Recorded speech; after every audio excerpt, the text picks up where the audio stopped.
Des opinions différentes. Vous écoutez Du Trisac. Oh, ça fait du bien. Ah, que ça fait du bien. Parler à des Bachar El-Zain là, au Québec, là, ça fait du bien. David Proulx est avec nous. David, bonjour.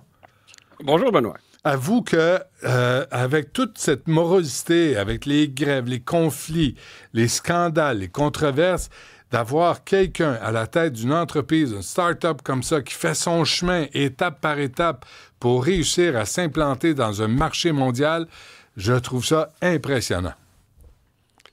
Veux-tu que je te réconforte ou que je te dise ce que je pense? Fais ce que tu veux. Tu sais que les Américains ont fait ça en 1968. Oui. Donc, pourquoi... Tu sais, comme on est tellement loin d'avoir des fusées réutilisables, tout ce qu'on va mettre en orbite, si on l'avait juste donné en sous-traitance à SpaceX, ça coûterait probablement 1/100 du coût. Ouais, mais là, ce que tu oublies, David, là, dans ton analyse, là, qui est pas bonne, là, excuse-moi, là, mais que ça crée des jobs ici, ça crée des expertises ici, ça crée de l'espoir ici, là.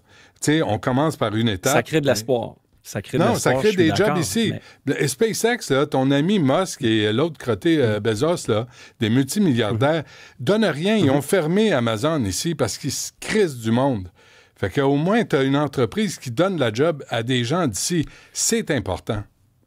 Bien, écoute, je suis totalement d'accord pour dire que c'est important d'avoir des jobs ici, mais c'est qu'à quelque part, quand on subventionne du développement technologique, que les découvertes ont été faites en 1968 aux États-Unis, c'est du rattrapage qui nous coûte super cher, puis on devrait peut-être innover ou créer des emplois dans des endroits où on serait capable de créer plus d'emplois pour moins d'argent. Mais regarde, on a le droit d'être en désaccord. On n'est pas d'accord là-dessus, là, parce que de voir que 2-3 hommes dominent le monde, moi, j'aime pas ça. Ça m'inquiète.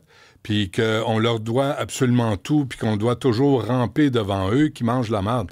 On est capable de faire nos affaires nous-mêmes. Non, là-dessus, on est d'accord. Là-dessus, on est d'accord qu'on ne veut pas dépendre d'une poignée de milliardaires. Mon point, c'est plus que c'est de l'innovation qu'on fait. Ben, est-ce de l'innovation si les Américains l'ont fait il y a près de 50 ans? Oui, mais le Canada est le seul pays du G7 qui n'en a pas de plan spatial. Ben oui, Haïti non plus n'a pas de plan spatial. C'est juste la preuve qu'on est en train de devenir pauvre. Ben, on est en train de se rendre tranquillement, un trimestre à la fois.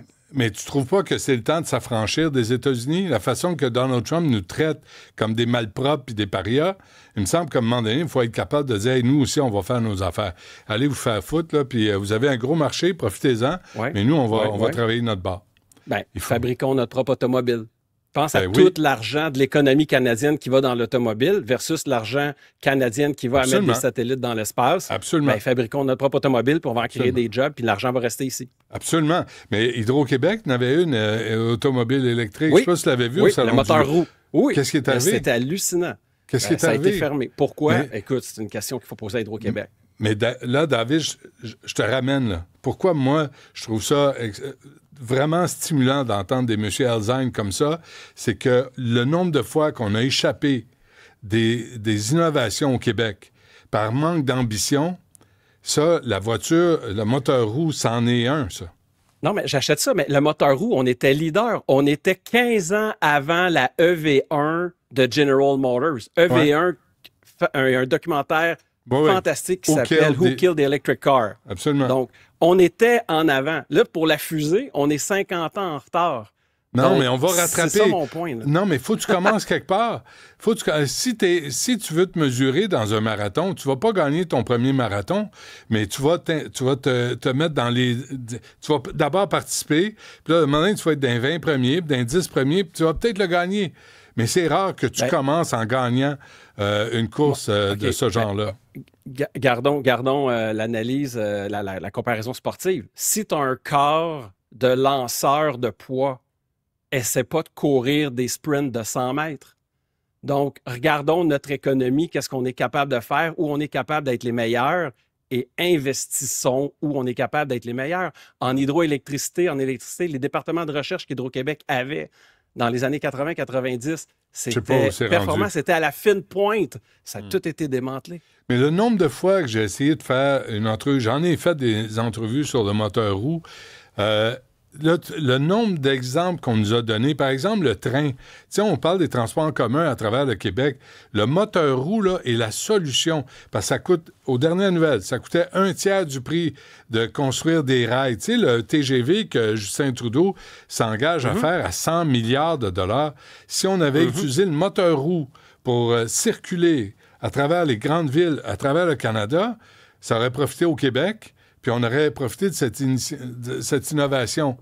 On ne l'a pas fait. D'où mon enthousiasme pour une compagnie comme celle-là, où t'as beau dire qu'on est 50 ans en retard, on va rattraper. Moi, j'ai confiance aux Québécois. J'ai confiance en notre technologie, notre capacité d'innover. On est des inventeurs extraordinaires. Ben oui, t'en es l'exemple. Merci, c'est gentil. Mais on est des inventeurs extraordinaires. Mais c'est juste que, tu sais, quelqu'un voudrait réinventer le moteur à combustion en 2025, je ne voudrais pas que mes impôts... Ça dépend.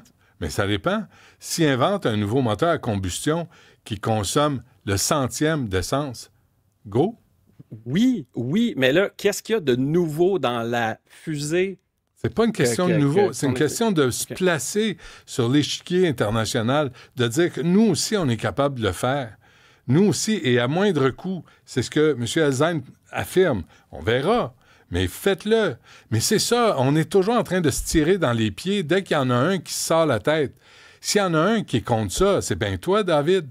Fait que, tu sais, encourageons les gens qui veulent se lancer dans des domaines, même s'ils partent de l'arrière. On part de l'arrière. Tu sais, né pour un petit pain, malheureusement, c'est le slogan du Québec. Ah non, mais écoute, on devrait mettre ça sur les plaques au lieu de je me souviens, je pense. Des fois, oui. Ce serait peut-être... Des fois, oui. Mais j'applaudis l'innovation, le désir d'aller de l'avant et tout, c'est super. C'est juste que moi, j'ai une règle dans la vie, je m'engage uniquement dans les combats que je sais que je peux gagner. OK, mais ça, c'est les tiens. Moi, je pense qu'en société, on peut encourager les underdogs, ceux qui sont sous-estimés, puis en espérant qu'ils se rendent, puis qu'ils compétitionnent. Des grosses crapules, comme Bezos qui a loué Venise pour son mariage. Le crosseur. Ça n'a aucun sens. Musk, tu sais, qui a coupé des jobs avec la tronçonneuse, mais qui, après, demande de l'argent au gouvernement américain. Tu sais, come on, là, tu sais. Moi, je pense qu'il faut être fier un peu. En tout cas, moi... Ce qui serait fun, par exemple, c'est qu'on parle, tu sais, des différents milliardaires canadiens dans l'Ouest, dans l'Est, tu sais, qui profitent également de notre système, puis de nos lois, puis qui ont une influence hallucinante sur Ottawa. Tu sais, j'entends pas souvent chialer contre les Irving, par exemple. Non. Puis c'était quoi, les Watson, les Thompson? Les Thompson dans l'Ouest. Irving, là, si vous voulez savoir, quel que soit le gouvernement dans les maritimes, on s'en fout, là. C'est les Irving qui décident. Le Globe and Mail a fait un gros dossier sur les Irving. Ça, faudrait revenir là-dessus une bonne fois, David. Fais-toi plaisir dans ces moments-là. Est-ce qu'on fait le sujet pareil? Parce qu'on est presque à court de temps. Vas-y. Je vais en faire un rapido parce que j'en avais 2 aujourd'hui. Donc, juste dire que Google a lancé Gemini 3. Donc, c'est un nouveau modèle. Puis, faire ça court, c'est meilleur que tous les nouveaux modèles. On continue l'amélioration. Il est plus fort, plus intelligent. Comment on y a accès? Je joue avec depuis hier soir. Tout simplement en allant sur Gemini, l'application Gemini sur votre téléphone ou sur gemini.com ou gemini.ia. Puis, assurez-vous de prendre le modèle de raisonnement. Puis vous allez être impressionné par sa capacité de raisonnement. J'ai pu faire l'analyse du projet de loi C2, C12. On avait parlé de ça en début de saison. Donc, demain, je te ferai une mise à jour par rapport à ça. Il y a du bon et du pas bon. OK, on va prendre le temps de le faire. Dis bravo, M. Elzheim. Dis-le. Bravo, M. Elzheim. Bravo. Sacrement. Puis je sais comment c'est dur d'être entrepreneur. C'est dur. Puis je vous souhaite la meilleure des chances. Ouais. Toi, comme entrepreneur, as-tu eu à aller à Ottawa puis à Québec où tu t'es démerdé tout seul? Je me suis démerdé toute seule, je veux dire. C'est ça.